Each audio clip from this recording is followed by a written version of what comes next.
क्या हुआ, आप लोग मेकअप क्यों नहीं कर रहे हैं? नहीं, मेकअप करने से पहले कुछ बात क्लियर करनी है रंजय जी। क्या? पटना से पाकिस्तान वन में आपने इतनी बेइज्जती करवाई हम लोग की। वो मोच वाली भौजी गाली देके जा रही है, गांव वाले मार रहे हैं, कबीर लतिया रहा है। अब पाकिस्तान टू में कहा डबल बेइज्जती करवाएंगे तो पहले कुछ चीज क्लियर करिए। अरे गाल पे हाथ धर के बैठा लबा मर्दबा की कुछ बात कर पाएंगे? अरे हम क्या बोले, पता ना हो। पूछा इनसे। पिछली पिक्चर में वैसे बुला लेला, बिना स्क्रिप्ट दे काम करा लिया, पूरी बेइज्जती बस मार कर रिपीट। दूसरे में भी वही कर रहा है महाराज। एक बार स्क्रिप्ट देते, करना है करना है, करना नहीं करना, ऐसे नहीं होगा नंजा भैया। हम नहीं कर पाएंगे। हमने ऐसा नहीं कर पाया। ए भैया एक काम करा, तू लोग एक बार में तेरी अपन मुंह देखा। मुंह देखा मतलब? अरे भाई साहब देखा ना, कहा तो देख।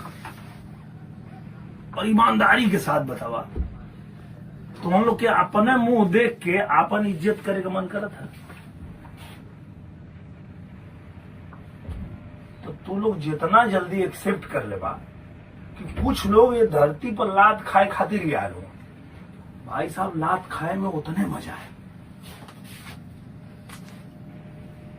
बात तो सही। चले अब मेकअप करें। चलिए सही। बड़ी बेइज्जती। ठीक है यार, तैयार करो।